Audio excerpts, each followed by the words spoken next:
Pickaxe.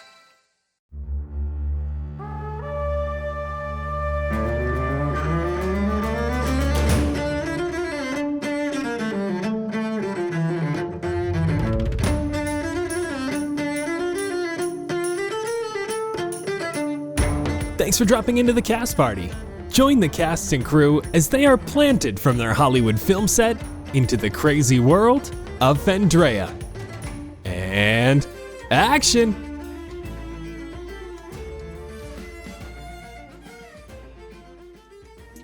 The cleansing is officially released. Our 200 subbed patron goal allows you to witness the cast and crew get personalized readings from a psychic medium before we cleanse Vince's aura of the negative energy looming over him, hopefully curing him of his poor, cursed roles.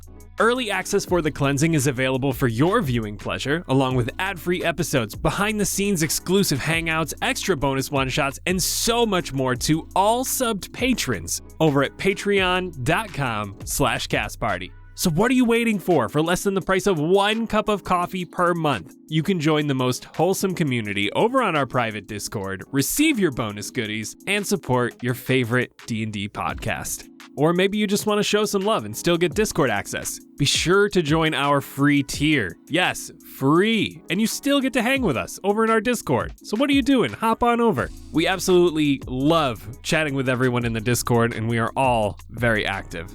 Patreon.com/castparty. Thank you all so much for listening. Enjoy the episode, cast and crew. Hello, everyone, and welcome to Cast Party. My name is Colin McManus, and I will be your director for today.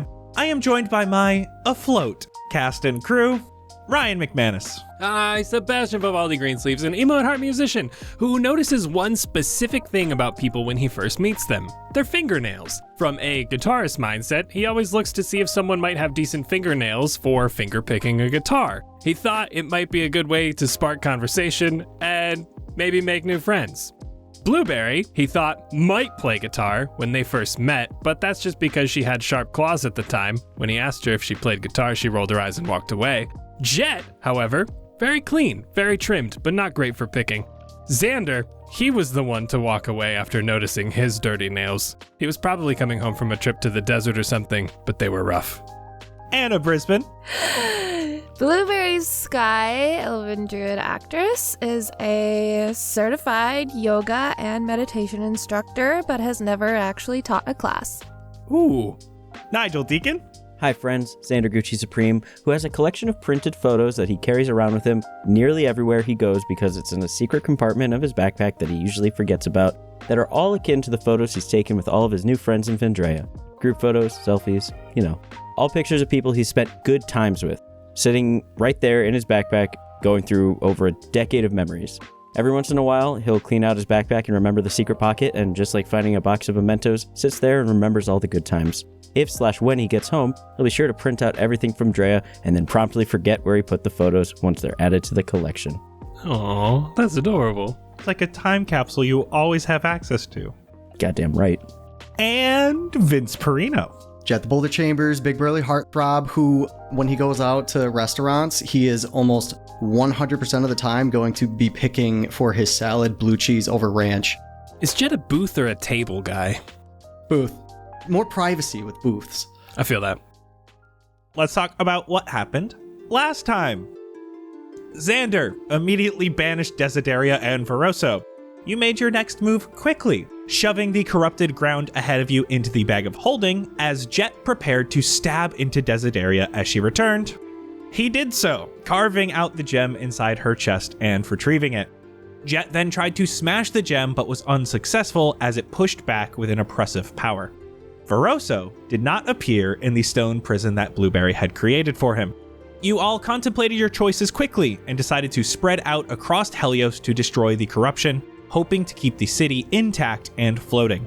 Minutes go by as you all fly in different directions, destroying these large chunks of corruption across the 5 islands of Helios. Sebastian throwing fireballs, Blueberry diving down as a massive Quetzalcoatlus Xander raining down Eldritch Blasts, Eli and Garrett in tandem throwing firebolts and bombs across the city, and Jett swooping in with pebbles exploding radiant energy across the most corrupt portions of Helios.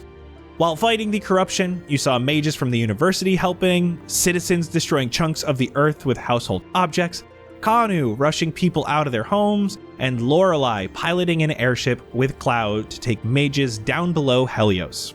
As more time passed, you quickly saved island by island until a hasted Jett and Pebbles made one last sweep with this radiant energy. Pebbles showing the visions of a dragon as they both crashed into the last area of corruption. There was this blinding light. From it came the old beggar with his 7 dogs walking out of the light towards Jett. He held out his hand, grabbed Jett's amulet. As Jett's scales moved from him, they appeared upon the man, turning Jett back to flesh and bone. You saw him turn back into this massive platinum dragon with torn wings as he told you to keep moving forward. As he left, you chased after, exhausted, but reconvened with the others. You all headed back to Matthias to determine your next moves. He gave you a journal that Kingsley handed him before he was taken, which he has told you to have you watch. You talked about your options, went to the Crimson Grove where Ysora and the other druids of the Grove discussed the burden of the Havenai, ultimately accepting. They planted the seed inside a Morpha, a gift the lovers have bestowed upon them. You slept for the night, headed to the palace on Helios, and met back up with Matthias. You said your goodbyes to Garrett and Eli as they entered the portal heading to Wildacre to find a cure for Garrett's illness. Now, you stand in the room, portal closing.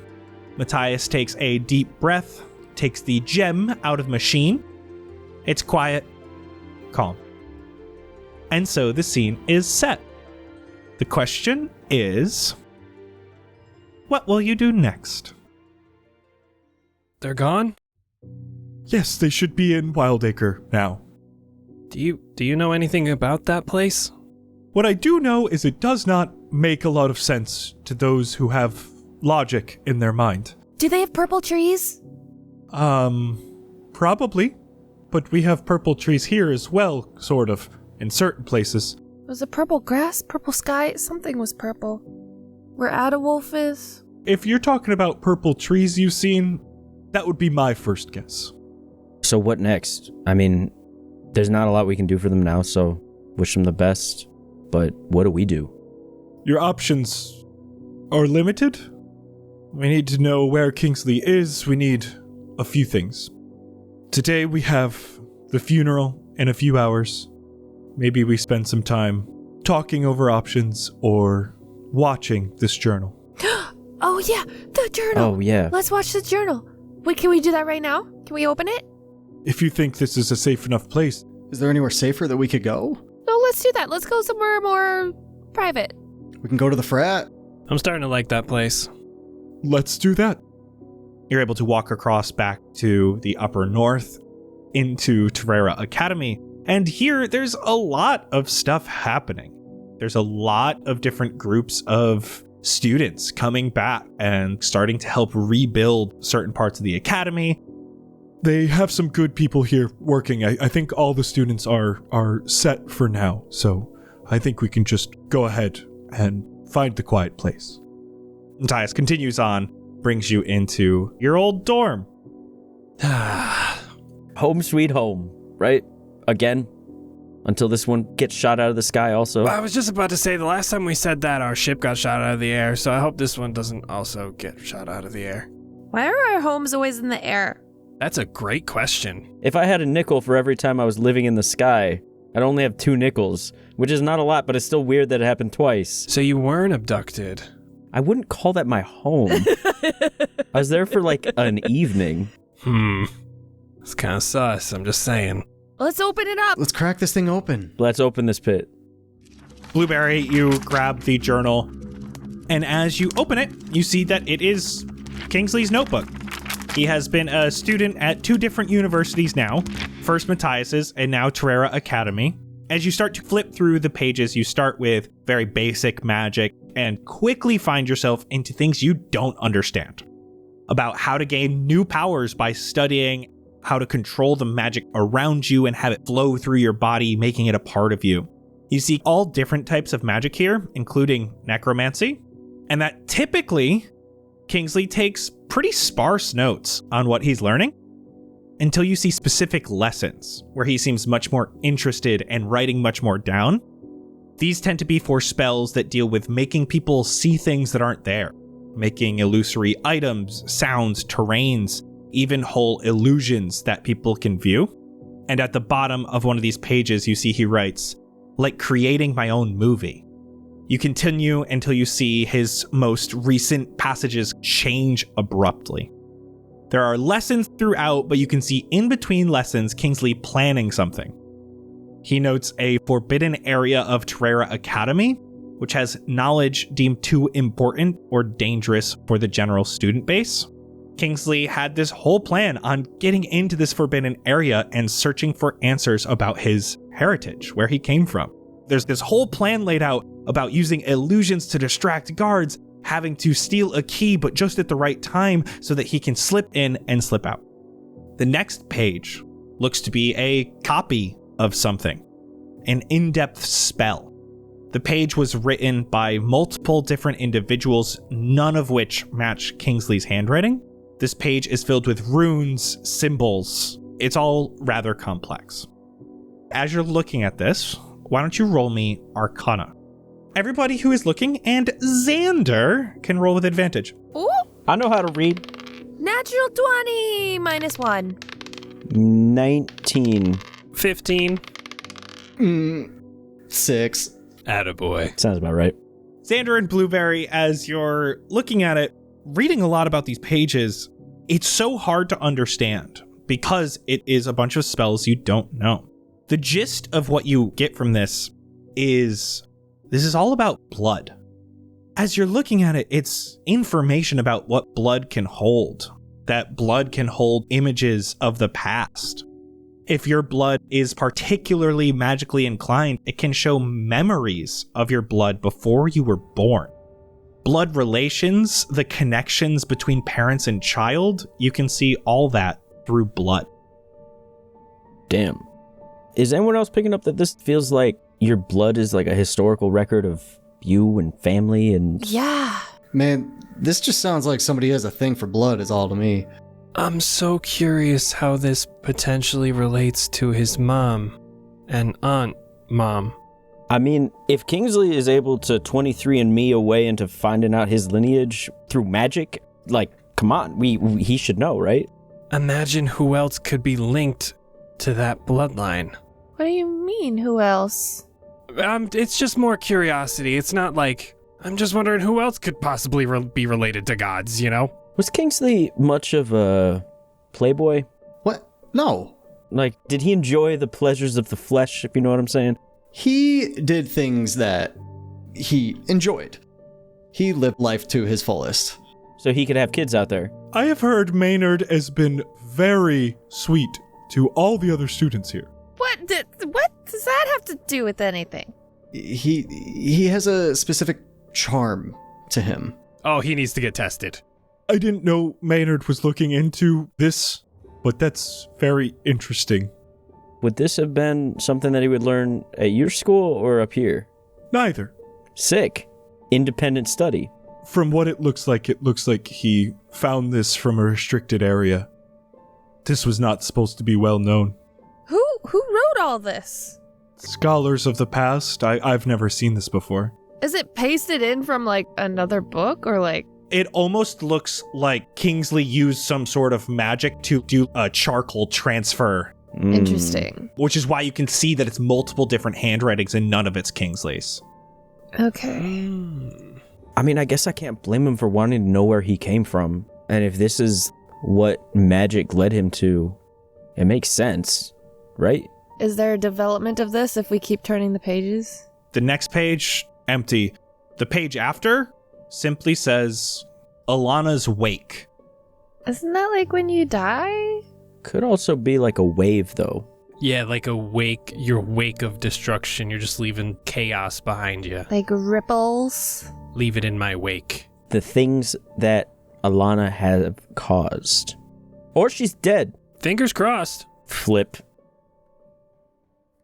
As you flip the next page, you can see the journal starts to come alive, like viewing a tablet or laptop, almost showing you a video made of magic coming off of the pages. What you're watching, you are seeing through the eyes of a woman. As she moves, you can see her head is held high. She stands tall. She moves through a military encampment. She moves quickly to a large tent at the edge of a nearby cliff face. The area beneath her feet is a dark brown. As she looks to the north, you see spire-like mountains. The people in the encampment are many different races, genders, sizes. Halflings, dragonborn, there's humans and elves and dwarves and orcs. Even more mythical races among their ranks, like minotaurs and these human-sized frogs and human-like lions. All of them wearing different clothing, colors, symbols, flags. People from different areas of Fendrea are all here. A loud horn blows as everyone jumps up with a start and begins donning their armor, grabbing their weapons, focusing on magical books. The woman you are seeing through gets to the tent amidst the chaos and opens it. Inside, there are a few people. A large orcish man in simple clothes. He has 2 large metal gloves on his hands, each with a sigil on the back of it. A drow elf wears a long, thin robe. Floating over an open palm, she seems to play with a white gem. A dwarven woman with long, blonde hair braided down her back and a singular drum strapped around her torso. A holster has 2 glowing drumsticks on her belt. And finally, a wood elven man, deep copper skin, wears 2 ornate silver ear cuffs. The wood elven man is the first to speak. Alana, good of you to join us. Our plans have not changed. The army's ready. Our primary attack happens in 1 hour. We stop him before he can even start the ritual. Our army against his, us against him. With the 5 of us, he stands no chance. Coming from the woman you are seeing through. You say that now. He is smart. We do not underestimate him. The vision fades to black a moment before brightening again, as Alana and the 4 others from the war tent lead an army across open, barren land. As they move further east, you see them part ways with the army, using magic to get atop a nearby cliff overlooking the battlefield. The army continues until it halts, 1,000 or so yards away from another, much larger army. This one, filled with droves of individuals, stood perfectly upright and still. It's almost haunting. Just behind them, a large altar that looks to be ancient. Above it, a crack in space itself. A beautiful ley line, crackling with energy. This altar is just on the edge of a large cliff. There's these massive waves coming up, splashing, raining down water upon the altar and upon a man that stands just beneath the ley line. His bald head is visible from here. He shouts with this magic echo. Try as you might, there is no stopping this. I admire your desire to die here today rather than wait for the elements to take you. But the outcome will be the same. A new Fendrea, reborn, without the problems of greed, of hatred, of inequality. A new start for those who will come next, who deserve a fresh world to call their own. Maybe they can create a world worth living in for every soul. Today, we wipe the canvas clean. Let the elements take you. He floats upward into this ley line and begins opening this rift in space. From it, a massive pull starts, like a vacuum being created, these fast winds pulling people off their feet toward the altar. A moment later, the clouds above the battlefield form this spiral, these massive concentric circular clouds moving quickly, as the waves from the nearby ocean come up larger and crash down faster. It's happening. Now, Alana, we end this once and for all. We kill Volazar here. The woman you are watching from nods, opens a large portal atop the cliff as the group jumps through. All of them appear next to this altar, wind whipping wildly as a tornado comes out of the ley line being propelled by Volazar. The thumping of the drums from the dwarven woman starts as soon as they exit the portal. The wood elven man turns into a giant crocodile. The drow manipulates the gem she holds to blast Volazar out of the ley line. The orcish man rushes over, projecting a radiant shield out of his left glove as his right gets larger and glows green. From here, it's hectic. It's hard to see exactly what's happening. Each of the people are using their abilities to work against Volazar. The rhythm of the drums keeping everyone in tune. The orc punches. He's protecting, the gloves bouncing off of Volazar's form. The giant crocodile slashing and biting with these gnawing teeth. The gem from the drow disorienting him and making it harder for him to move or to cast magic.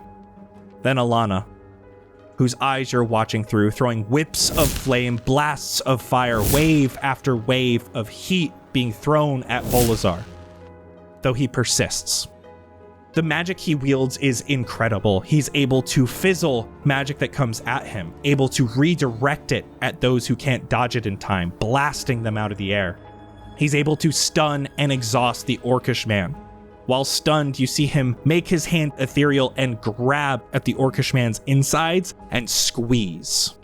Life starts to drain from the orc, but Volazar stands taller. He commands members of his army to attack. They have dark eyes and their movements are stiff. Alana does her best to hold them back. Mindless right now, but lives of their own to go back to if she can just stop this. She tries not to kill them.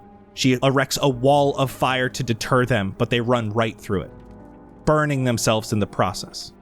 Most of them burn and fall just feet beyond the wall of flame. She holds them back best she could, but she's forced to retaliate and kill those with a mission to kill her. But she can't stop everyone. Hundreds of people rush the altar. The armies wage war across the battlefield. A stray knife finds its way into the heart of the dwarven woman. The beating of drums stops. The crocodile shakes free from the droves of soldiers as the light continues to leave the orcish man's eyes. At this moment, the crocodile is able to bite off Volazar's right arm completely. He cries. He magically shoves the crocodile away along with his arm inside its mouth. The shockwave pushes the beast off of a large cliff as Volazar calls down a set of lightning strikes. Each strike hitting the large beast. The crocodile form fades as an unconscious wood elf drops from the sky, falling hundreds of feet down into the raging ocean. The drow woman teleports to the cliff and summons magical wings to try and catch the elven man, but suddenly there's silence. A wave of energy pulses from Volazar. The rain goes quiet, the wind whips, but there's no sound. Alana turns around and sees Volazar has stunned the others. The air is heavy. The spectral hand reaches further into the orc, slowly draining his life force. The drow, stunned in air, free falling off the cliff after the unconscious elven man. They both fall into a hurricane of waves and lightning. The now one-handed Volazar begins to laugh, looking weak but getting stronger by the second as he drains the energy of the orcish man. You see from her perspective, Alana darts her head around, sees her army being destroyed, Volazar's mindless soldiers rushing for the altar, the dwarven woman dead on the ground, the drow and the elf falling to deadly shores, and the orc hanging on by just a thread. And Volazar, laughing, as the wind picks up even more. Alana raises her head towards the sky and shoots a beam of fire straight through the swirling clouds. As she looks back down towards the droves of individuals around her, I'm sorry. The sound of flames can be heard. Hurtling from the sky come 4 massive meteors. They break through the clouds, disrupting this circular pattern. 3 collide with Volazar's army, decimating the masses. The last, right on top of Alana, Volazar, and the orc. The flame is blinding. In the piercing red, Alana can see the orcish man turn to ash in front of her eyes. Volazar knocked down, lying on the ground. The sound of cheering can be heard from the battlefield as those under the control of Volazar have been either killed by Ilana or are no longer under his control. Suddenly, the portal inside the ley line begins acting like a vacuum once again. It pulls the leftover smoke into it. It clears up enough to be able to see vague shapes in the ash. Lying in the middle of the crater is Volazar, his body lifeless, motionless, until it is pulled into the portal. It's quick, it happens fast, but in that split second through Alana's eyes, you can see his body rushing towards the closing portal. His eyes open. He makes eye contact with Alana, and in her mind she hears, "This isn't over." The vision fades to black, and slowly turns the color of paper once again. All you see here is some lettering that says, Alana's Rise, with another arrow pointing to the next page. Well, that was heavy. Yeah. Damn, they should have wrote the movie about that. That was crazy. Who were they all? There are many things about her that don't make a lot of sense because a lot of the history's been lost. But they are very famous heroes. The heroes who stopped Volazar. And I think we just witnessed that. Alana was the only one to survive the encounter. I have a question about how she went from stopping the person who is colliding the planes together and ending the world to what she is now, but I feel like the next couple pages might answer that. Right. Do we know how long ago this Volazar battle was? Anywhere from 500 to 600 years. Oh. Wow. Jeez. I caught something there. You need another ley line. Yeah. Where is this? That is south of the Eternal Spires. You probably saw them on your way to Helios. Oh, the place that the one person said definitely don't go. And if we got there, we've went too far. Oh, those mountains. Oh. You see, the other ley lines I know of in Phaedrea have been tapped. Could they work? Maybe, but their magic is weak. This one, I don't know if it's ever really been used. It was used here, but whatever Volazar tried to do, Alana was able to stop. Now, no one really goes past the Eternal Spires anymore ever since the battle. There's terrible weather, some say monsters roam there. The mountains themselves are dangerous. People have gone there and not returned. I don't know what's come of that ley line, but it might still be there. I mean, if it was around such immense magic with both Volazar and Alana and her team, that thing's gotta be charged up to hell.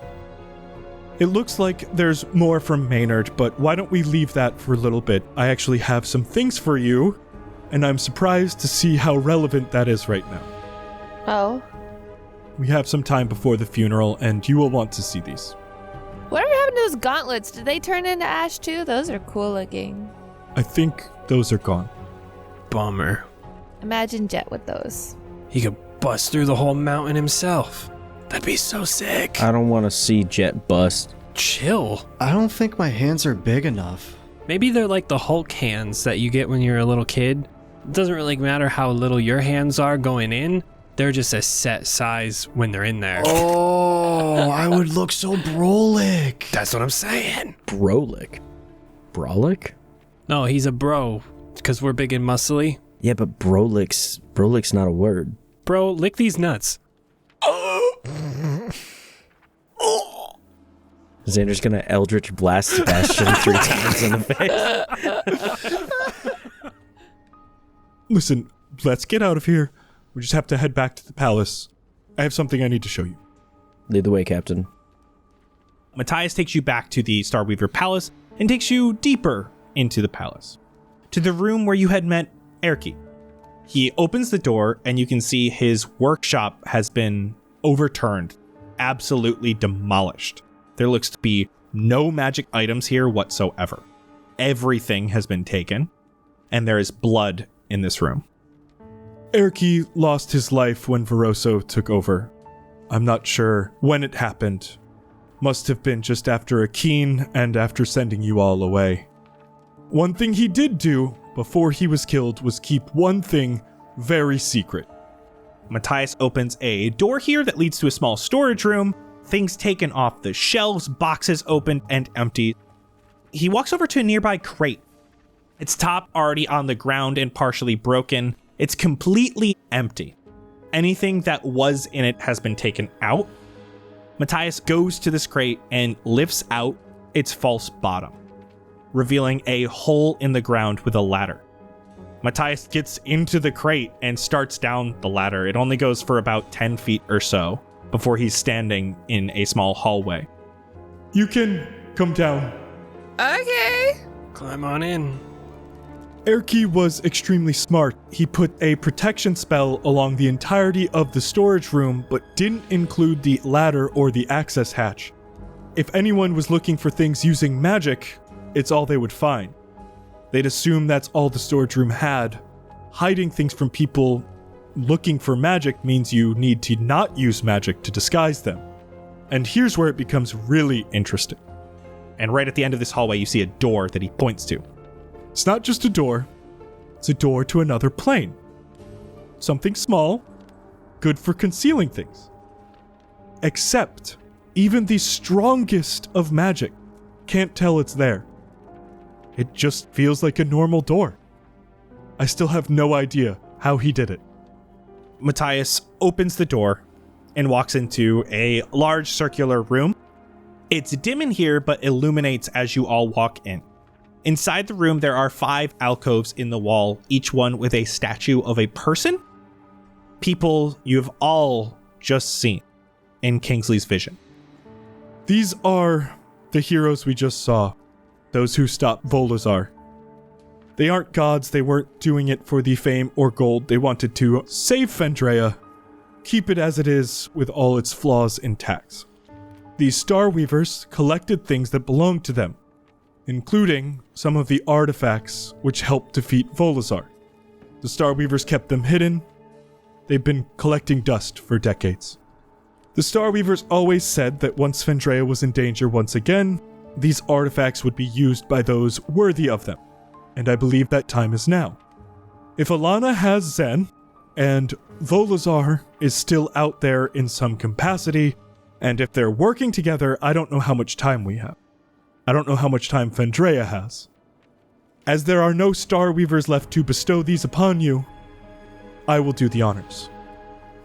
Matthias starts from left to right, first going to the statue of the Orcish man. He removes a singular circular sigil emblazoned on the statue of this left metal glove. The sigil itself is made of metal and has this intricate design, but also flexes when it needs to fit the shape of whatever it's put upon. Digu's sigil of protection. He walks over to you, Jett, and gestures for Charlotte's protection. I'll just have it float right over to him.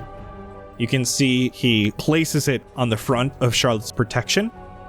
Outward, these radiant runes continue along and then disappear on your shield. For those who protect. Jett, this is a +3 shield. Whoa. Damn. Whoa. The sigil has 3 charges. As a reaction, when you or an ally within your aura takes damage, you can, as a reaction, give them resistance to that instance of damage.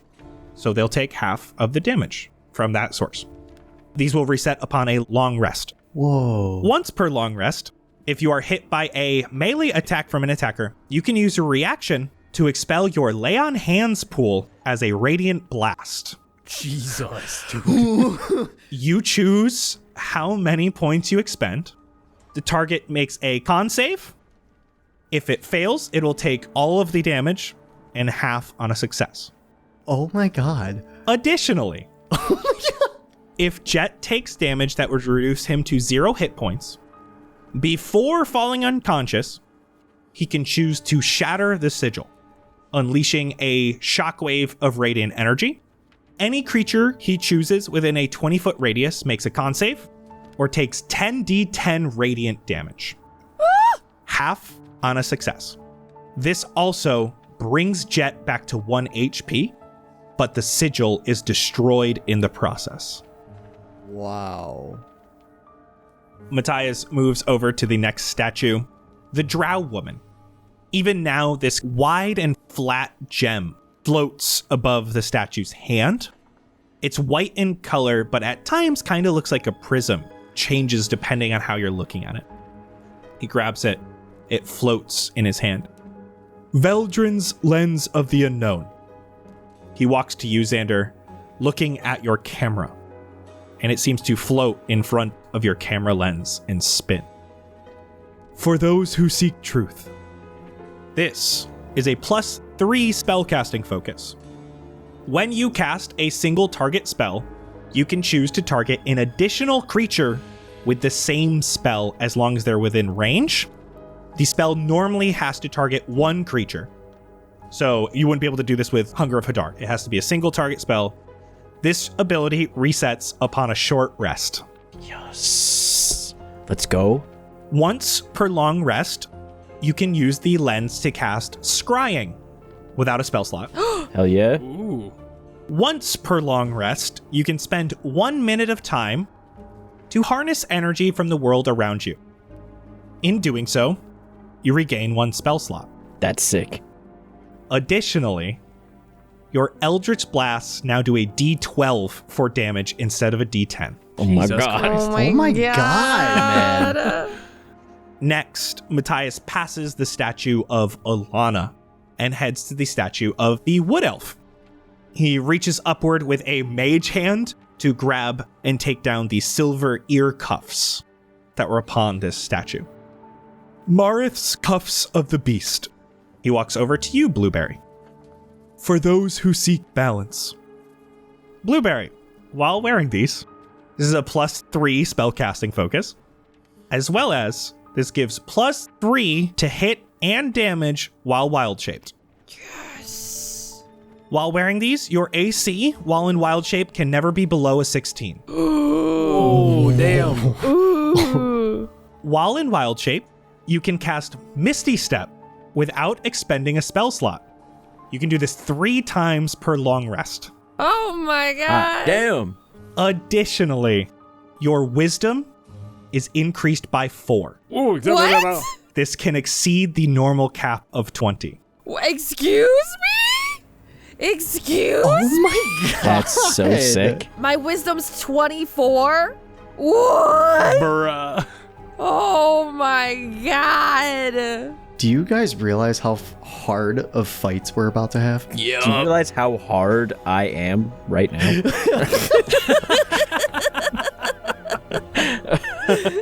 Finally, he moves to the last statue in the room, the Dwarven Woman. He takes the holster off her belt, filled with 2 drumsticks. Sarla's Sticks of Rhythm. He walks over to you, Sebastian. For those who have heart. This is a +3 spellcasting focus. Your charisma is increased by 2 and can surpass the normal 20 maximum. Okay. If a spell you cast does damage or heals, its corresponding amount of damage or healing is increased by your charisma modifier. Sick. When you cast a spell using these sticks, you can choose to create an echoing effect, allowing you to cast a second spell of 3rd or lower immediately after the first one as part of the same action. This can happen twice per long rest. You also may choose another metamagic option, as well as gain 2 more sorcery points. Yo. Oh, shit. I hope these will help you all. It's the best assistance I can give. Use them wisely. I've been trying to get into drums anyway, so this is sick. And I'm going to do a little air drum. Not that I'm not incredibly appreciative. Sure, all of us are, but are you sure that we're the ones that should have these? Come on, man. We saved Helios. We've earned this by now. I know we keep second-guessing ourselves, but, like, we're kind of heroes. Xander, there's something in your pocket. Why now? What's in my pocket? Movie ticket. It's to a small theater in LA, dated July 28th. Is this going to break the lore bit about Xander only seeing 4 movies? You've never seen this movie. You've never been to this movie theater. Oh.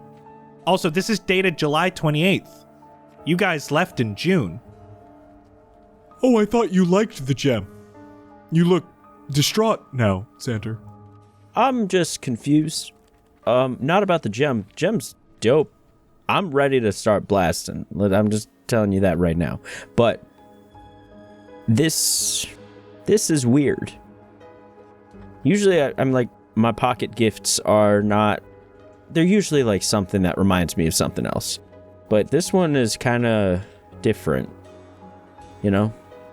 What does this one remind you of? Well, nothing. It's dated for after we left. Everything else was like chapstick, which I used all the time because I'm in the desert, and like baby carrots, and I think I found a monster. And once upon a time I found a note that was from someone.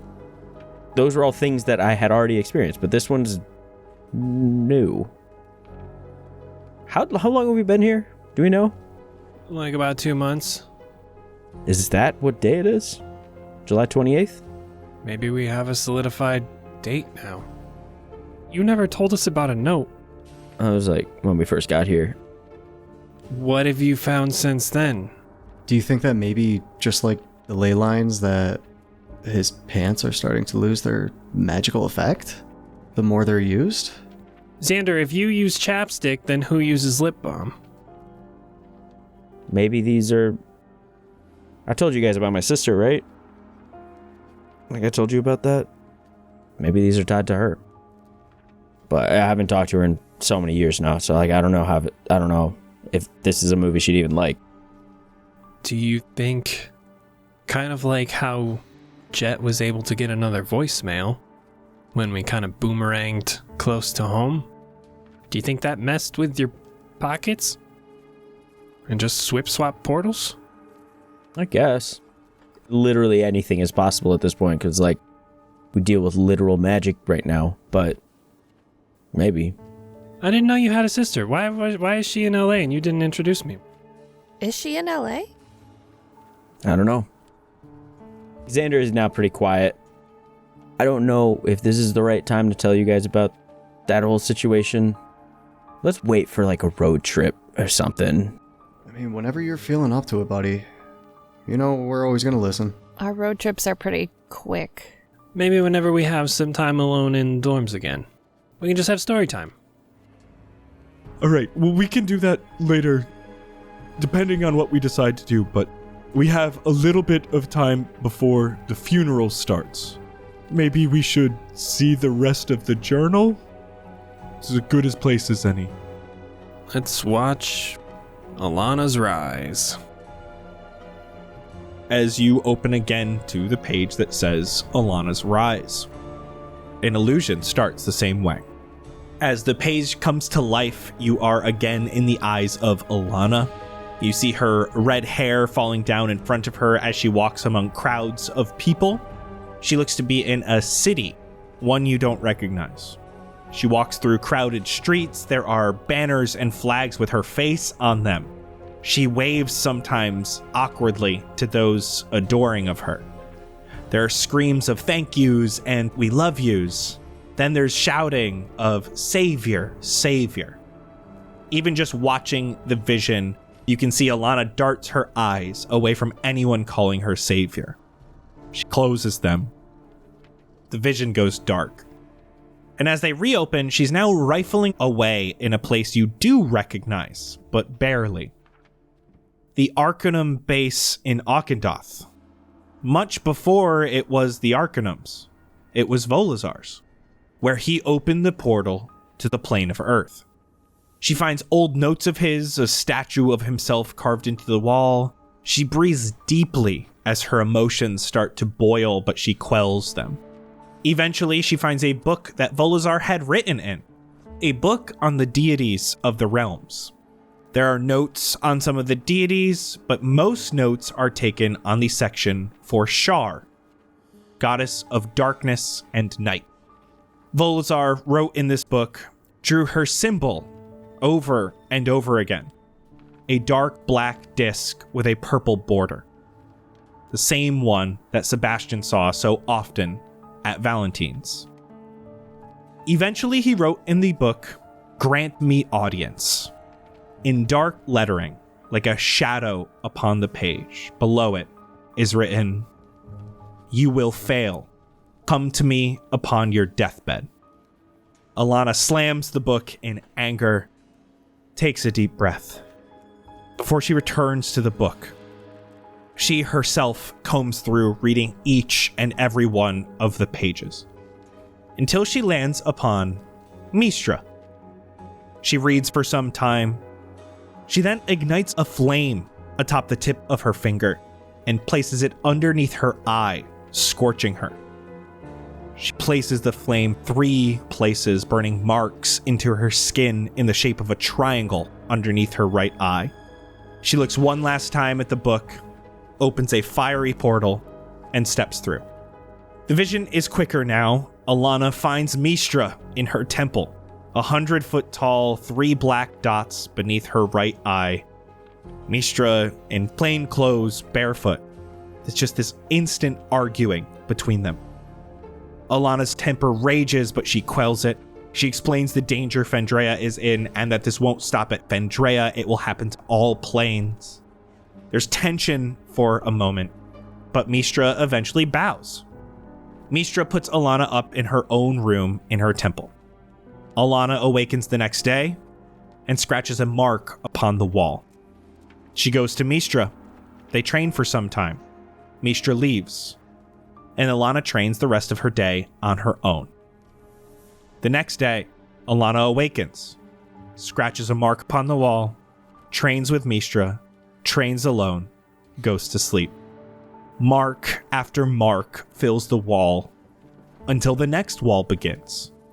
Day in and day out, Alana works with Mistra. There are fights, arguments. Alana's temper rages, but she always calms it down.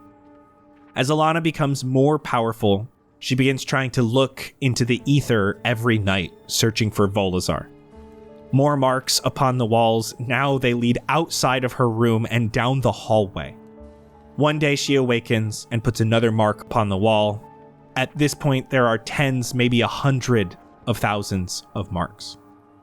She heads to the courtyard to see that Mistra is not there. Alana finds her in her meditation room. As she enters, Mistra projects the image from her mind into Alana's. It's Volazar. He's at the entrance to Shar's Amethyst Dominion. He's kneeling before her. Sebastian, you recognize Shar immediately. The one from your dream after the day Valentine was killed. Dark, straight black hair down to her ankles. Purple eyes, wide pupils. She cloaks Volazar in magical darkness until he can no longer be seen.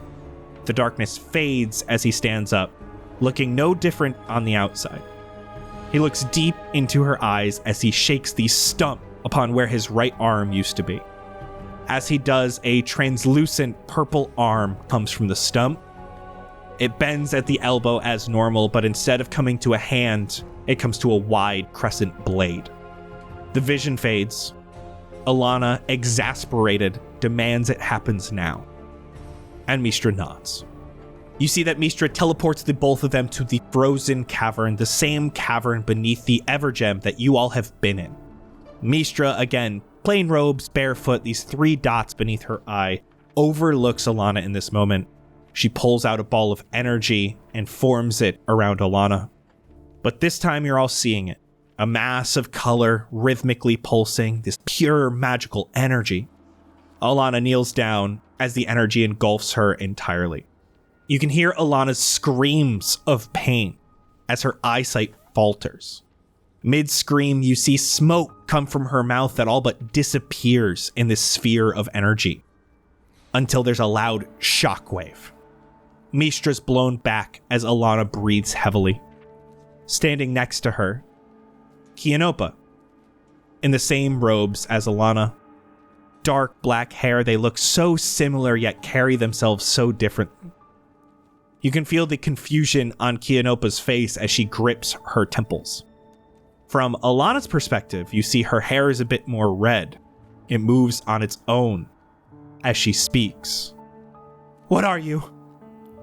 What are you? I was a part of you. Kianopa's gripping her temple. I am you. As Alana turns her attention towards Mistra. This is it? This is what you had for me after all those years? I trusted you!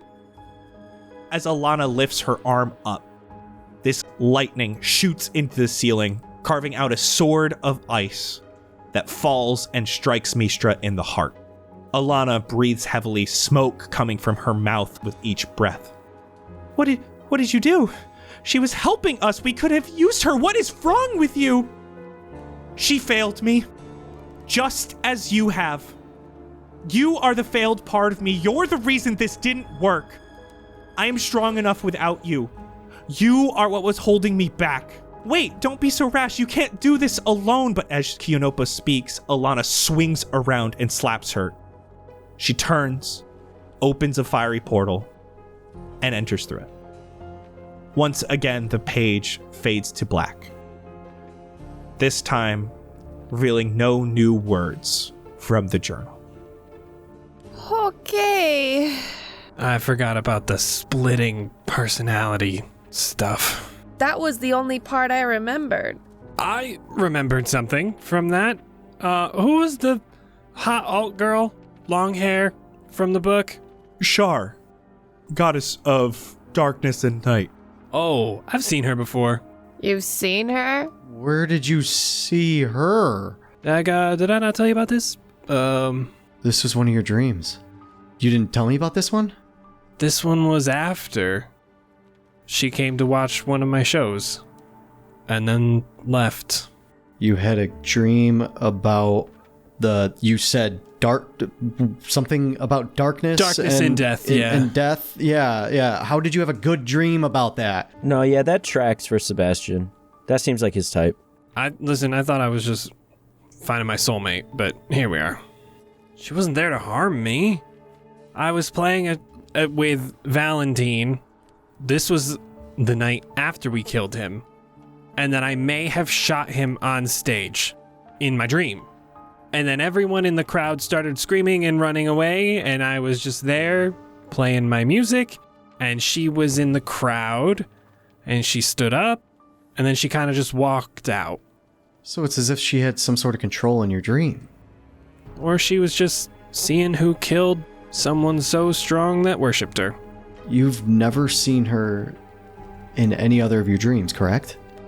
No, that was the only one. I think I've seen her symbol a little bit, though.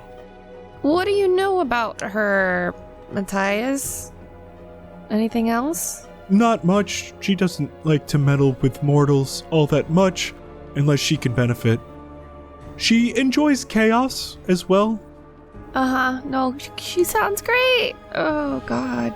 Truly sounds like Sebastian's type. That's exactly what I'm saying. Matthias, can do goddesses date mortal beings? Didn't you tell me that Kingsley's parents were a goddess and a mortal being? So you're telling me there's a chance? Sebastian. Nah, I support it. Go after your goth queen, king. Thank you. Just at that moment, you hear a loud bell echoing across Helios. I was just about to say, the funeral bell tolls. We should pay our respects. Yeah. Do we still have our wedding attire? Can we change real quick? Yeah, should we change our attire? Anything you want us to put on, or is this good?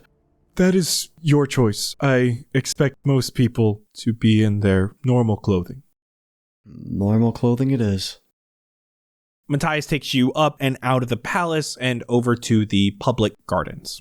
Away from the upper north, away from the Cosmic Isle, you go across the bridge where you can see large gatherings of people. Long lines of individuals walking through a few rows of dead bodies. They are covered with whatever debris was left around Helios, tarps, clothes, sometimes boxes, the rare coffin here and there. There are 4 rows here of individual bodies, each one given its space away from the next. It seems people walk through each row of individuals and place flowers here and there. Whether they know the person who perished or it's a sign of respect, you aren't always sure. You can see the common people of Helios taking flowers straight from the beds of the public gardens. I'm gonna, real quick, just cast an instantaneous plant growth just to, make a bunch of flowers available in the area. As you see people rush over, there's all of these beautiful different colored and shaped flowers. We don't really know anyone. Should we just kind of sit in the back? Yeah. There won't necessarily be many words spoken. Plant a few flowers, say some good words, and then we can go into the nearby building.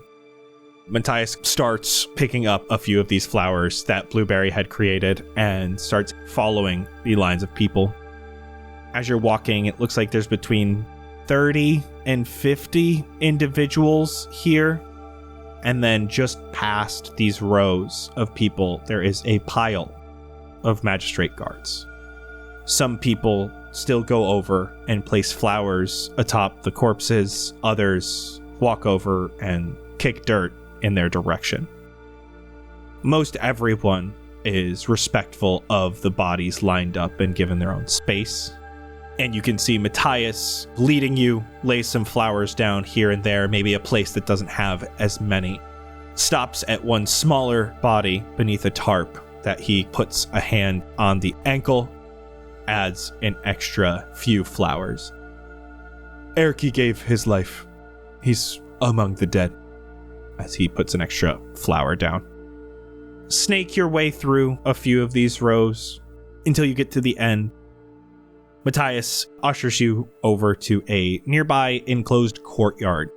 These entrances are blocked by palace guards. Matthias nods to the guards. As you all enter, you see a much emptier area, filled with beautiful blooming flowers all around, plenty of greenery, pops of gorgeous natural flower colors all around. In the center of this courtyard is a fountain with 4 ornate coffins placed in front of a large flower bed, just shaded by this beautiful maple tree here. A few guards stand about at the edges of the courtyard, and a few individuals from Helios are here. It looks like this is open to the public, but there's so few people here. The few people who are here seem to pay respects to these bodies, but seem more interested in the beauty surrounding them in the courtyard, a place they probably have never seen. There is one person who seems to be in deep thought, looking at one of the coffins. The elderly green dragonborn from Hazelrest, Umtar. He has his hands atop the coffin as he sees you all. He was a good man. I felt betrayed by him when he made me leave Helios, but I understood. Now he has been betrayed by someone close to him. But this took his life, not his home. Lays a flower down, gives it a pat. Good to see you. I'm glad they let you back up here for this. Sorry for your loss. And all of yours. I've heard you did wonderfully at saving the city. I would call it home, but that doesn't seem like home anymore. These people don't care about the Star Weavers because they were really only leaders by name. When I was here, we had rules. I like to think they cared about us more then. The university was on Anchor Island because it was for the common people to grow and learn. We wanted to build them up, but now it seems the divide between the rich and poor is wider than ever. And it's all my fault. All of this. If I hadn't ruined the soil of the university, I wouldn't have been banned from Helios, Veroso never would have come to power, and he wouldn't have been able to betray the others. Veroso coming to power and betraying the others is Veroso's fault. Yeah, I think you're looking at it in a bad light here. Sure, it seems like a domino effect when you put it like that, but his intentions were his own. They had nothing to do with you. I had spent the last 6 years trying to figure out what caused the damage to the soil, how to remedy it, and you all were able to fix it and save the entire city from falling. Turns out all you have to do is, beat it up. Can't believe no one ever tried that before. Well, it was a large area. I don't know if we ever even thought that was feasible. But now that this is gone, we will never know the true cause of the rot or how it came to be. I'll posit a theory. You can work on it if you want. When we first came to this plane, there was a group of folks that had been planting this rot under the guise of some god or goddess. I'm blanking on the names because my memory sucks. But I think there are people out there that are actively trying to bring this place to ruin. And by this place, I mean Fendrea. It may have been completely out of your hands, whether you knew it or not, because it was something much, much bigger than all of us. Well, now it does not matter. I came here to pay my respects. And with all of the Star Weavers of Helios gone, I am the only one here who has been a Star Weaver for any amount of time. Though my failures show I am unfit to lead the people of this city. I will return to Hazelrest to live out my days with those I now call family.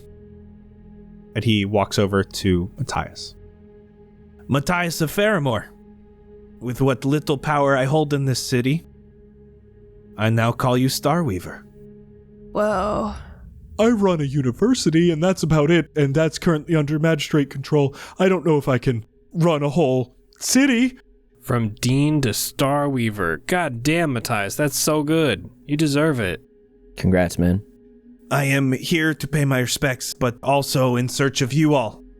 I was informed by the others of Hazelrest you were given a book that was held onto by Valentine and was smuggled out of his family's manor. I did some digging in the past week. I found something that might help you get more information out of the book. Celeste explained that the book was complicated and did not read as a language. I suspect there is something hidden among the pages. This should allow you to see into the book, maybe. Umtar hands over a small folded leather case. Inside is a small pair of eyeglasses. The book is very dangerous. You have to proceed with caution if you choose to. Celeste did so carefully and still summoned demons. It could have much worse in store, but it may lead to some answers if you so desire. Take your time with it. It may reveal more than you're ready for. Do you have any idea if the book is dangerous to people whose bodies are weak, whose minds are weak or uneducated, or who would be the best to look at this? I don't know. Matthias is probably the smartest of us. I don't really know what the book has in store. But if it was found in Valentine's manor, and it's bound in skin, I can't imagine it has much good things about it. Skin book. Sorry, I just think it's cool. It's neat, you know? Who hasn't seen a book bound in skin, right? None of them are cool. Wait, you saying you've never seen Evil Dead? Yeah, it's just like a movie prop, but real. Leather is not cool. Did you know that in the University of Toronto they have several books that are bound in human skin in their library? Oh. No. Why? They have a crazy library full of rare books. Does that keep them more preserved than leather-bound books? It is leather. No, it's still leather. It's leather. It's just human leather. Ugh. Oh, I don't like saying that. Oh, I also did not like you saying that. I do. Human leather. It kind of puts all the other types of leather into perspective, doesn't it? Okay, Blue, whatever. Sorry, that was so mean. Good seeing you all. Helios is in good hands. I'll be returning to Hazelrest. How's it going over there? Everyone okay? Massage has become a big part I know it sounds weird. It sounds weird. These people were dancing for years and their legs are tired. Oh. There's lots of knots. Has Bray shown back up at all? Or you hear any howls in the night? Here and there. Well, good luck on whatever journey you take next. Thanks. We're gonna need it. Thank you. Umtar leaves as Matthias looks at you all. We should decide your next move, but we should do it in private. To the dorms. It's a little bit melancholy. It's a little bit sad as you're walking back to the dorms. Not as many jokes and talking. But as you return, seems to be happier over here around the area of the university. As you all reach back to the dorms and Matthias brings you inside. So, we need to find Maynard. The thing is, what do we do when we find him? If you get him out without a way or a place to hide him, they're just gonna keep coming. And if he's fine for now, it might be smarter to go to the last ley line so that your device is ready to go. And once you have him, you can go home.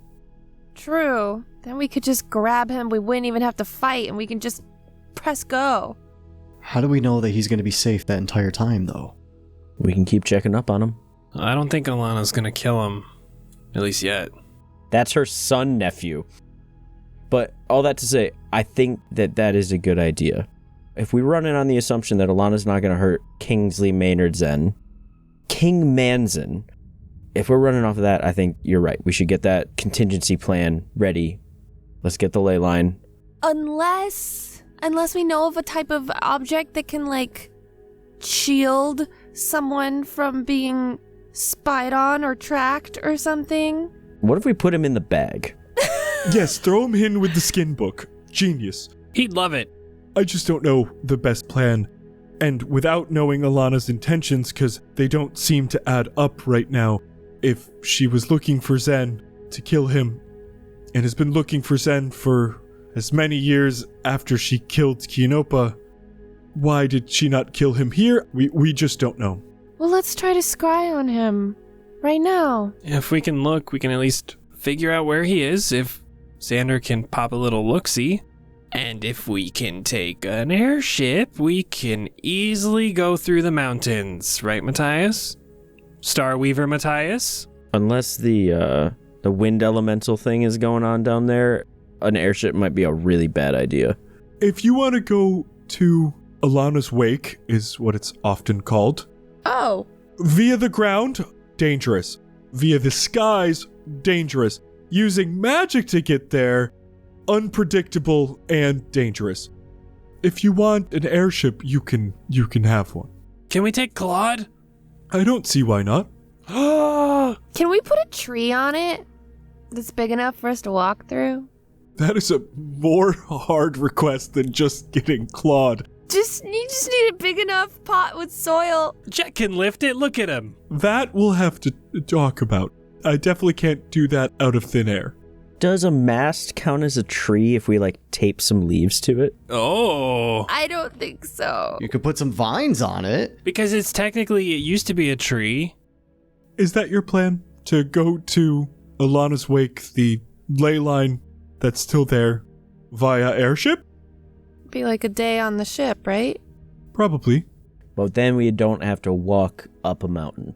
Do you have the SS Boulder ready for us to just set sail immediately, or? All right. It's not going to be the SS Boulder. Yeah, boulders fall. I mean, I'm okay with it because it could be Sebastian's ship, the Boulder. Hey, buddy, your first name is Jett. Uh-huh. That's already a flying thing. And yet you chose a thing that will not fly.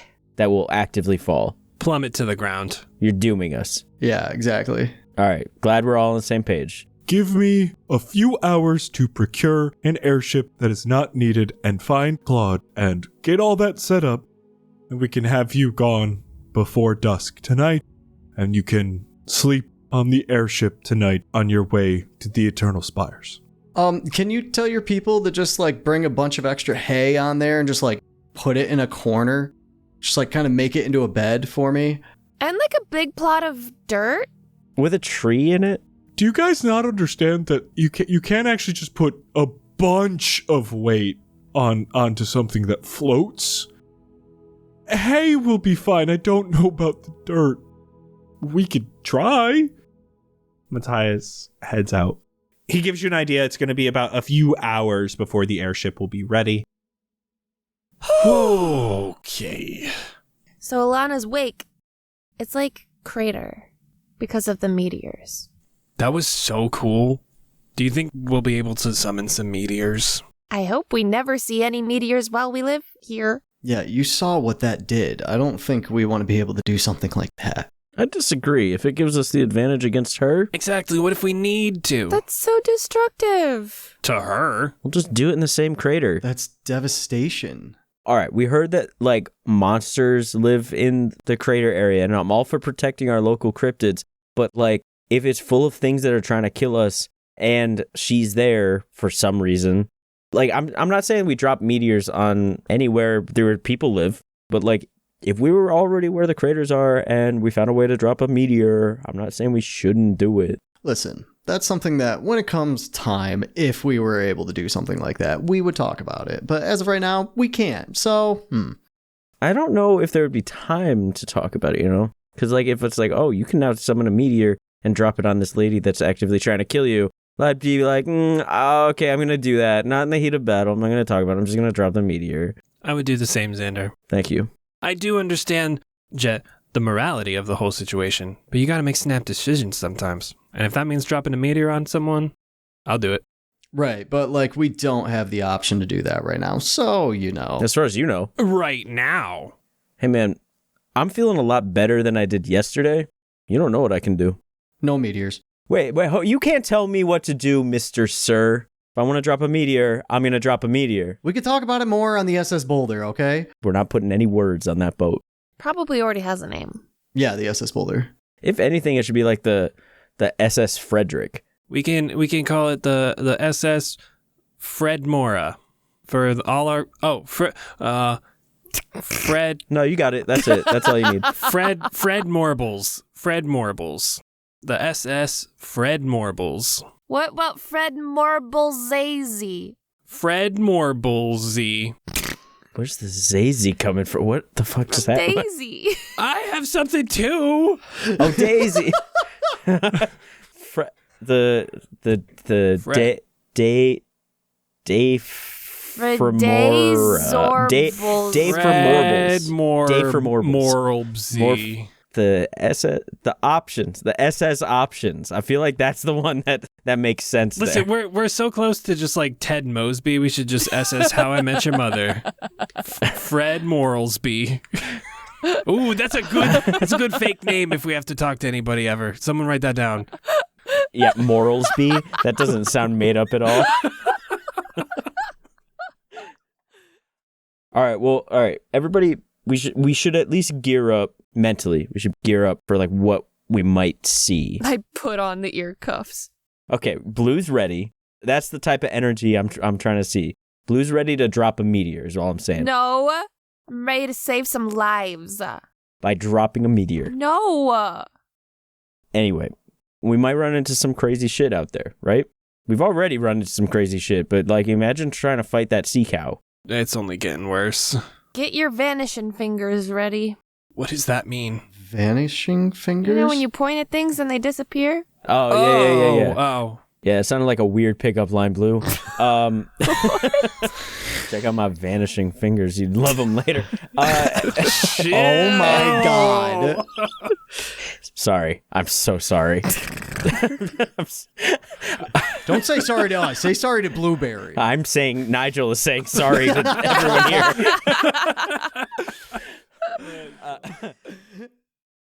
That's true. I got that. I feel like I've got a handful of other things, new tricks that I can pull out. Like, I'm not scared. I'm just making sure you guys aren't either. I feel better. Feel ready. Same. Good. I feel like you need that little bit of fear, though. Makes you push even harder. All right, settle down, Char Boy. I'm a motherfucking Char Boy. Ooh, writing down. Thank you, Xander. Pull out lyric journal immediately. Do you think if I write her a little sonnet, She'll hit me up, visit me in my dreams. Sebastian, no! Are you trying to become a cleric? Can I do that? If you worship her a lot, is that how that works? Matthias comes back and takes you to the Arcadia. It's a beautiful airship, cloud atop its deck. Options! Hello! Hi! It's a beautiful day. Hi, Claude. Well, it's nighttime, but It's not nighttime yet. We have 12 and a half minutes of light left. That's right. You're pretty good at that. Calm down, Charboy. Ooh. Can you guys call me that from now on, please? I know I'm not supposed to pick my nickname, but if you wanna, I'm unopposed. You want to be Char Boys instead of Options? Thank No, you. just him. Thank No, you. no. Hello, Char Boys. No. We are absolutely the Options. That's just a little haha funny joke. Are we off? Yeah. Yeah. As you guys are all starting to board the airship. Students, I appreciate all your help and everything you've done for me and the other students. I don't know where Maynard is, but if you get to him and can get him home, I think that will do a great favor for Fendrea, not only for you and your friends, but for the rest of us. I'm not quite sure what Alana needs him for, but in the process, if you happen to kill Alana and Volazar, that'd be great. This is not to put that on you, just saying that aloud, because they're still a problem. Do you think a meteor would work? Oh my god. Probably not, since we just saw one hit Alana and she lived through it, but... Oh, you're so right. Well, rest assured, I'm sure it's on at least a couple of our minds. 'Cause she's kind of a menace. And, I mean, I'm not going to say we're not menaces too, because sometimes we do be, but we will at least calm this one in one way or another, I think. Just wanted to put it out there, and that I appreciate all of you, and you've done wonders for the world of Fendrea. If you need anything, I seem to be a Star Weaver now, and I will probably be staying here for the time being. But if you all desire, or if you all need a place to stay or a place to call home, you let me know. Walks over, hand ready for the dap, Xander. Bring it in, boss. Does a dap, does a full, hug into it. Bids the rest of you adieu as you all get on the airship.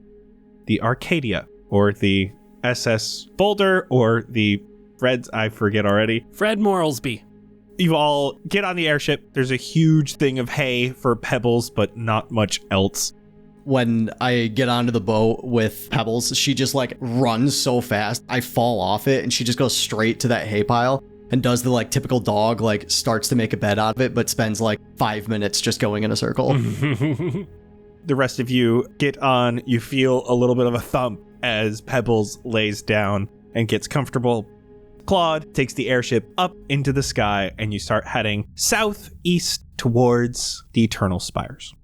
You know it's going to take probably till the morning before you're actually close enough to worry about the mountain range.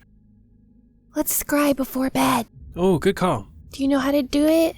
Oh, yeah, look, there's just an option for it in the camera now. Oh my god. Convenient. Yeah, I'll scry. What do I gotta do? What do you have to do? So with scrying, I would say you are familiar. Don't we have his journal? Oh, yes, you do have his journal. So he would have a -9 to his saving throw. You see Kingsley. He is seated at a table in a bare room. It looks like stone all around. Knife and fork in hand as he is cutting up a piece of chicken. The room, though, is completely nondescript. When I'm scrying using the camera, can only I still see it, or will it show up in the actual display? Ooh, that's fun. Cool. So everyone can see that he's just eating chicken. Okay. Feasting. Hopefully that's not a last meal thing. Do you think he would choose a roast chicken for his last meal? I look at Jett. No, he'd probably be more of a steak guy. He seems like a donuts and burritos kind of guy. Oh, I thought he was a seafood kind of homie, Man, maybe we don't know Kingsley. Well, I've only ever seen him eating the craft stuff, so, like, that's all donuts and burritos. I'm just happy to see he's there and alive and healthy right now. Oh, damn, that would be fucked up if we stride on him and he was just dead. So I'm glad he's not. We're good. Good night, everyone. Wait, are we gonna talk about your sister? Oh yeah, we didn't get story time. Yeah, I guess I did say if we had a road trip. Well, I mean, like, technically this isn't a road, so I don't know if we can do it. Oh my god, we're over roads. It counts. No, I know. My sister and I had a weird relationship growing up. She was adopted. She was the kid of my parents' housekeeper. He ended up dying when she was like 13, so my parents adopted her too. We grew up together. We had a great childhood together. Like, I went to prom with her as like her friend, and we were like best friends. Went to college together. Things got weird with us. It wasn't a relationship that should have formed between people in our position. But like, we developed feelings that we shouldn't have had. Parents found out. At the same time, they found out that I was pursuing a career that they really did not support. I was given an ultimatum. Either I do what my parents say, or they'll stop supporting both of us. I was like, no, I'm not doing that. And then they threatened to not support her, and I was like, I can't let that happen. So I pushed her away, and I pushed hard. She left, and now it's been like almost 10 years. Had you told her why? No. Were you allowed to tell her why? I mean, my parents didn't say that I couldn't, but I don't think she would have understood. If I told her what my parents were doing, she would have sided with me, and I don't think she would have done as well without my parents' support as I have. So I just pushed her away. And I made sure that she wasn't going to go back on that. I was not a good dude.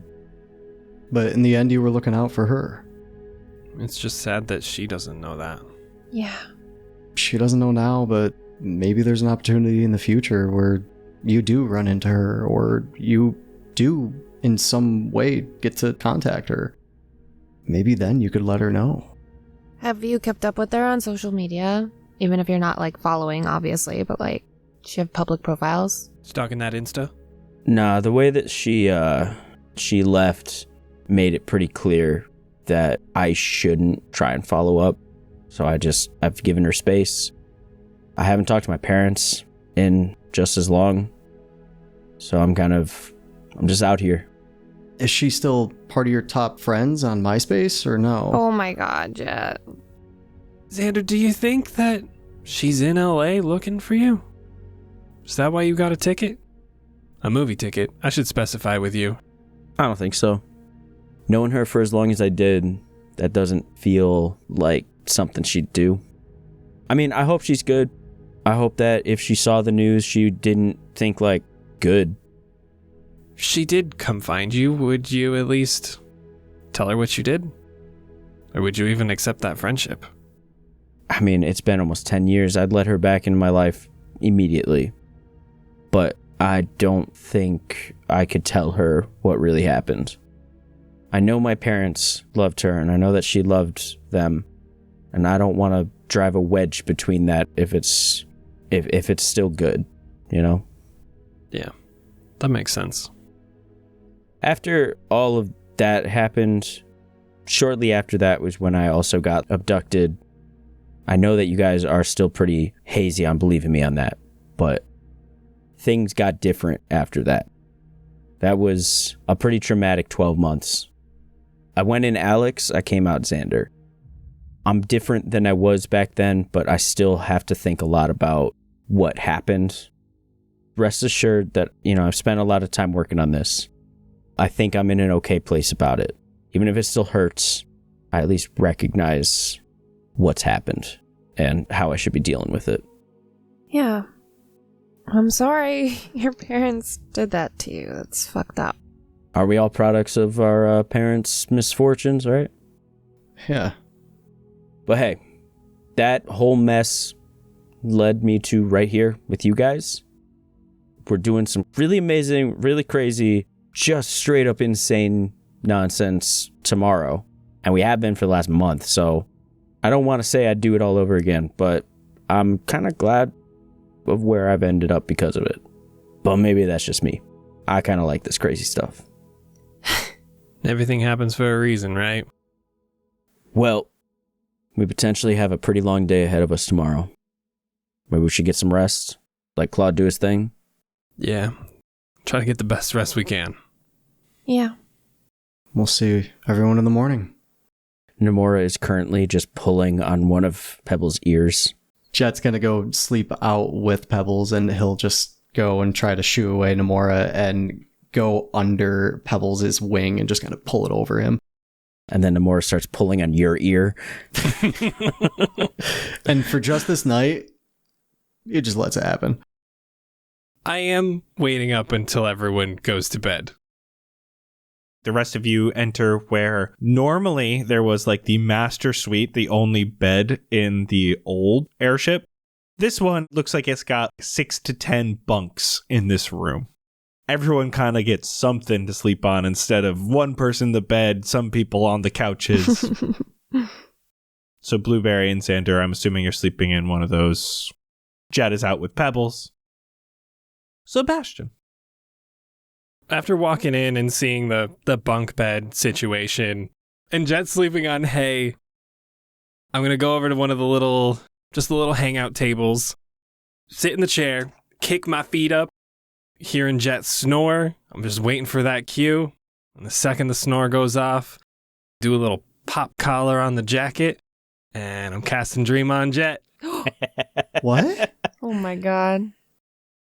Jett, you open your eyes in a sea of just blank faces, and it is dark until I say, "Good morning, Jett! What up?" As my voice just echoes through and the lights start flashing and guitar riffs are popping off. Where the fuck am I? Well, this is just the start. What do you mean the start? I had to wake you up somehow. And I'm going to crowd surf my way over to Jett, pop down in the crowd, put a hand on your shoulder. I need you to take me home. To your home. To my home. It's our home. That's LA. No. I want to go to your home. Walk me through your house. Just think about it. It's nothing special. It's the same house I grew up in. Show me the front door. Just think it. It's blue. And it shows up right in front of you. Do you want to come in and see? Yeah. And I'll open it up and allow him to come into my home. Just show me the layout. I want a tour. The first room that you walk into is the living room. And there's just a TV and a sofa, and just a little end table, and you can see some medication on it with just a glass of water half drank. And from there's a hallway that you could see splits off at the end to another small hallway where there's just a bedroom at the end of it. 3 other doors along the way. One being a bathroom and then another bedroom and like an office room. As we walk down the hallway a little bit more, you can see some holes in the wall. You could see that the office is destroyed. Computer parts on the ground. There's broken pictures of Jett and Charlotte. The only ones that are up are of his father. As you go to the bedroom, the door is shut. That's the house, man. Cool. I'll let you get back to sleep. Bye. Okay, bye. And your dream just... everything goes dark, and you're back to snoozing. Until Sebastian cranks his fucking amp IRL and says, "Wake up! I don't know the words!" Full blast through the entire airship, through the amp. What the fuck, guys? Sorry, I know y'all just kind of went to bed, but I thought we might have something a little better. And from the amp, a little wisp of magic comes out, and I would love to create a portal to Magnificent Mansion using the layout of Jett's house, except there are no pictures of his father. All the pictures of him and his mother are pristine, unshattered, hanging along the walls. The holes are fixed, and every door leads to a room of everyone's choosing. Except for Jett's. Jett's is his old childhood bedroom. Does it look the exact same? Mm-hmm. Jett's gonna walk in and like inspect the house. Just see how everything's changed, and he's just so happy and running around, but he cracks open the door to his room and just slowly shuts it and goes to the living room and sits on the couch. I couldn't really make like everything. I'd personalize a couple rooms and we can stay here. It's kind of like home. Yeah, totally. I mean, if you guys are okay with staying in my house, I mean, I know it's not much, but it's something. I think, there's a room for everybody. I'll stay out here and just watch the door, make sure nobody comes in. I think the couch is a little bit more comfortable than my bed nowadays, so. That's fine. I gave Xander the bathroom. If you open the bathroom door, it goes into Xander's room. What? Is his bed like the toilet, or is it the shower? No, I made it cool. I just thought it was funny. It's a little like joke between us because I know the bathroom now. Oh, okay. I see you. But when he opens it up, and Xander, if you go to open up your door, yours is just it's almost like you're walking across a lake in just a void of stars, but I've never seen a spaceship before, so it's like a race car bed, but a spaceship just planted right in the middle. Perfect. And Blue, your room is just an enormous field of grass with every flower imaginable. There's all sorts of wildlife running around, and almost like those makeshift like plant grass chairs, but as a bed. Sebastian only knows you like plants and stuff. Before Jett walks away from his bedroom door, you could see that unlike most bedroom doors where the lock is on the inside, like in the bedroom, the twist lock, it's on the outside, and he just twists it to the locked position and then goes to the couch. Everyone's got their rooms.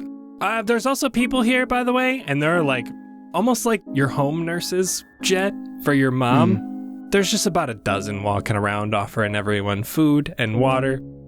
Partake, or we could just go to bed. I'm sleepy, so I might call it for the night. If he had not been so rudely awoken, he would be a lot more jazzed about all of this. But instead, he just wanders into the void and curls up into the spaceship bed. Blueberry's similar. Yeah, no, okay. And she sits and just goes back into meditating. Hey, Sebastian, before you go to bed, Yep. was that like actually you in my dream? Like saw my house and? Oh, yeah. Yeah. Okay. Did you see like everything? No, I just needed to know where the doors were. Okay. Good. Okay. I didn't want to like intrude too much on your privacy. I mean, this is your home. I don't want to pry where my eyes aren't welcome. Yeah. No, I appreciate it. This is cool. It's like a taste of home. As close as I could get to it. I thought we all deserved it. Yeah, definitely. Just don't go into my room for a little bit, okay? No, I didn't plan on it. I got my own room. Cool. I'll be out here for a little bit. Yeah. Just make sure you get some sleep. Or at least try to. Yeah. I'll pass out real quick. Don't you know? You'll hear me snore. I figured. That's why I made all the rooms soundproof. Oh, awesome. Before I go to bed, Jett's gonna just pretend to fall asleep, but like keep an eye half open, waiting to watch Sebastian walk into his room and listen for the door to shut. And once he hears that door shut, he just instantly gets up and starts walking to his bedroom door and unlocks it. And I'll go inside. If it looks exactly like how I last left it, as Sebastian says, all that you see is just one bed, small, like a twin bed, nothing else in there. The walls are beat up in this room too, and then on the floor there's just one Polaroid picture of Jett with another person, and it is torn in half and just dropped on the ground. Jett's just gonna look down at the picture. He just kind of stares at it for a little while. Anger kind of hits him, and he storms out of the room and just slams it shut behind him and goes back to the couch. A few hours later, Blueberry, you awaken until you hear a door open. Seems too early for the others to be up. You leave your room. You see that the door to Sebastian's room is open. Bastion? Bastion! You peek in. Bed is there, but Sebastian is not. Looking around the rest of the house. Is there a kitchen? You are shouting as you move to the main room. Jett, you awaken from the couch in a start. And both Blueberry and Jett, you see Sebastian sitting on the floor of this living room. Eyeglasses donned, skin book open. What are you doing? And for today, that's a wrap. Ooh. What the fuck? Ooh. Huh? I thought Sebastian was going to have a late night visitor from Shar, but he's just looking at some written literature. That's why you got those soundproof rooms. Oh, chill. Inspiration for Anna on that one. Thank you all so much for listening. This was so much fun. Patreon.com/castparty, where you can listen to the behind the scenes of this episode, where we're going to talk about all the things you want to hear us talk about it. So patreon.com/castparty. We have a P.O. box that's in the description below. Send us things that you want to have us get, and send me dice and Vince dice so we can test out his new cleansed hands a bit more. We will see you in 2 weeks as we head towards Ilana's wake. Bye-bye. What's in that book? Bye.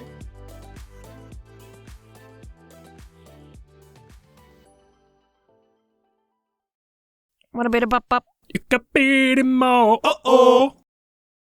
Welcome, brave adventurers, to the end of another thrilling episode of Cast Party. Before we pack away our virtual dice and bid you all adieu to the realms of imagination, it's time to honor the heroes who keep our podcast quests alive, our Walk of Famers.